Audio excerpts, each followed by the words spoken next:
అరే చింటూ, ఓం శాంతి. ఈరోజు బాబా ఏం చెప్తున్నారంటే, ఆత్మిక సేవ చేసి స్వకళ్యాణము ఇతరుల కళ్యాణాన్ని చేయాలి. తండ్రితో సత్యమైన మనసు ఉంచుకుంటే తండ్రి హృదయమును అధిరోహిస్తారు అన్న. ఓం శాంతి అన్న. ఈరోజు బాబా ప్రశ్న ఏమడుగుతున్నారంటే, ఆత్మాభిమానులుగా అయ్యేందుకు ఎవరు శ్రమ చేయగలరు? ఆత్మాభిమానులు గుర్తులు వినిపించండి.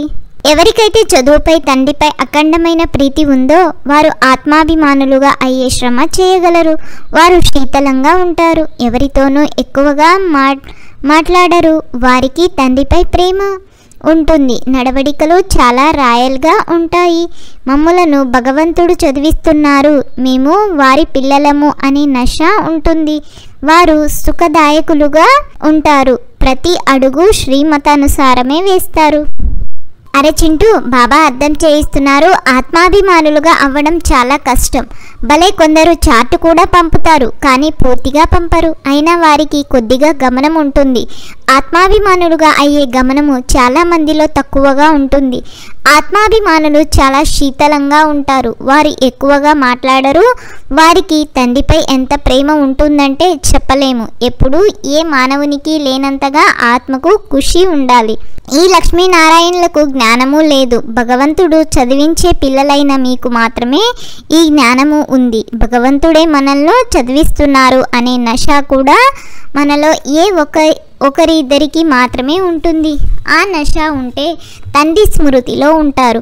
వారిని ఆత్మాభిమానులు అని అంటారు. కానీ ఆ నశ ఉండదు. స్మృతిలో ఉండే వారి నడవడికలు చాలా రాయల్గా ఉంటాయి. మేము భగవంతుని పిల్లలము అనే నశ ఉంటుంది.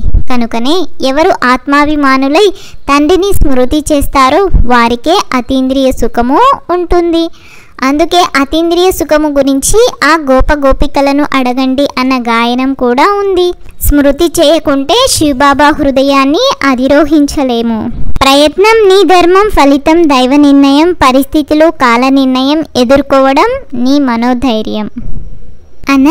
బాబా చెప్తున్నారు, మనం ఇప్పుడు తండ్రికి స్నేహితులుగా అవ్వాలి. ఎవరైతే తండ్రి స్నేహితులుగా ఉంటారో వారి మాట మంది చాలా మధురంగా సుందరంగా ఉంటాయి. వివేకం ఇలా చెబుతుంది, భలే ఇంకా సమయమేమో ఉంది, కానీ శరీరంపై ఏ నమ్మకం లేదు. కూర్చొని ఉండగానే ప్రమాదము జరుగుతుంది. కొందరికి గుండె ఆగిపోతుంది, కొందరికి రోగాలు వస్తాయి. మృత్యువు ఆకస్మికంగా కలుగుతుంది కదా. కనుక శ్వాసపై నమ్మకం లేదు. ప్రకృతి ప్రకోపాలు కూడా ఇప్పుడు జరుగుతున్నాయి. సమయంలో వర్షాలు పడినందున కూడా నష్టము జరుగుతూ ఉంటుంది. ఈ ప్రపంచమే దుఃఖమునిచ్చే ప్రపంచము. తండ్రి కూడా ఎప్పుడు చాలా దుఃఖము ఉంటుందో, రక్తపు నదులు ప్రవహిస్తాయో అలాంటి సమయంలోనే వస్తారు. పురుషార్థం చేసి 21 జన్మలకు కళ్యాణం చేసుకునే ప్రయత్నము చేయాలి. చాలా మందిలో తమ కళ్యాణాన్ని చేసుకోవాలని చింత కూడా కనిపించదు.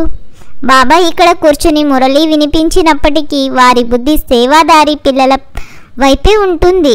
ఇప్పుడు శంకరాచార్యులను ప్రదర్శనీకి పిలిచారు. వీరు సాధారణంగా ఎక్కడికి వెళ్ళరు, చాలా అహంభావంలో ఉంటారు. కనుక వారికి గౌరవం కూడా ఇవ్వవలసి ఉంటుంది. పైన సింహాసనము పై కూర్చోబెట్టవలసి ఉంటుంది. వారు అందరి జతలో కూర్చుంటారు అని అనుకోకండి. వారికి చాలా గౌరవం కావాలి. నిరహంకారులుగా ఉంటే వెండి సింహాసనము మొదలైనవి వదిలి ఉండేవారు. తండ్రి ఎంత సాధారణంగా ఉంటారో చూడండి. వారిని గూర్చి ఎవరికీ తెలియదు. పిల్లలైన మీలో కూడా ఎవరో కొంతమందికి మాత్రమే తెలుసు తండ్రి ఎంత నిరహంకారులు అని. ఇది తండ్రి పిల్లల సంబంధం కదా. అరే చింటూ, బేహద్ తండ్రి ఒక్కసారి మాత్రమే వస్తారు. ఆ లౌకిక తండ్రి జన్మ జన్మాంతరాలకు లభిస్తారు. సత్యయుగంలో కూడా లభిస్తారు, కానీ అక్కడ ఈ తండ్రి లభించరు. ఇప్పటి చదువు ద్వారానే మనము ఆ పదవిని పొందుతాము. తండ్రి నుండి నూతన ప్రపంచం పొందేందుకు చదువుతున్నాము అని పిల్లలైనా మనకు మాత్రమే తెలుసు. ఇది బుద్ధిలో జ్ఞాపకం ఉండాలి. చాలా సహజమైనది. తండ్రి ఆట ఆడుతున్నారనుకోండి, అకస్మాత్తుగా ఎవరైనా వచ్చినట్లయితే బాబా తక్షణము అక్కడే వారికి జ్ఞానము ఇవ్వడము ప్రారంభిస్తారు. బేహద్ తండ్రి గురించి తెలుసా?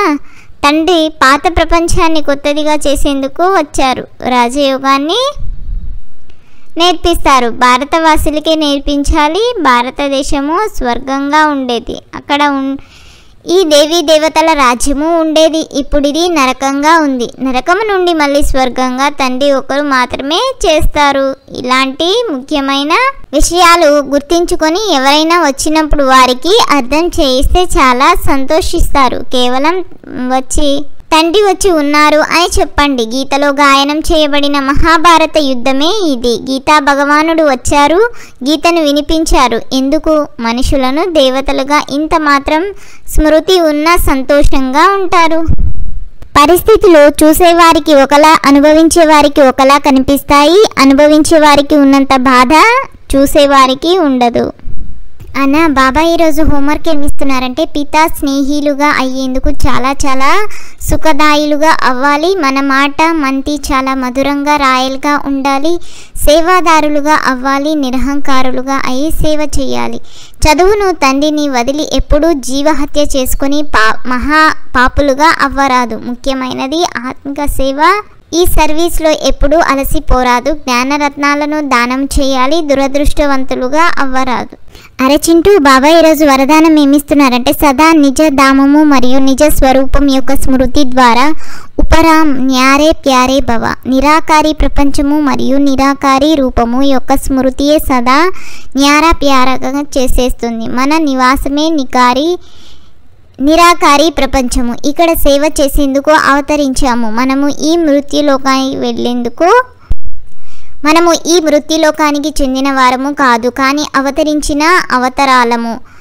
కేవలం ఈ చిన్న విషయం స్మృతిలో ఉంచుకుంటే ఉపరామంగా అయిపోతాము. ఎవరైతే అవతారము అని భావించగా గృహస్థులమని భావిస్తారో వారి అవతారమును అని భావించుట వలన తమ నిజధామము నిజ స్వరూపము గుర్తు ఉంటుంది మరియు ఉపరామంగా అయిపోతాము. ఎవరైతే ప్రతి పనిని శుద్ధంగా మరియు విధిపూర్వకంగా చేస్తారో వారే బ్రాహ్మణులు అని బాబా స్లోగన్ ఇస్తున్నారు. ఈ అన్నదమ్ముల సంభాషణ మీకు కనుక నచ్చినట్లయితే లైక్ చేసి షేర్ చేసి ఈ ఛానల్ను తప్పకుండా సబ్స్క్రైబ్ చేయండి.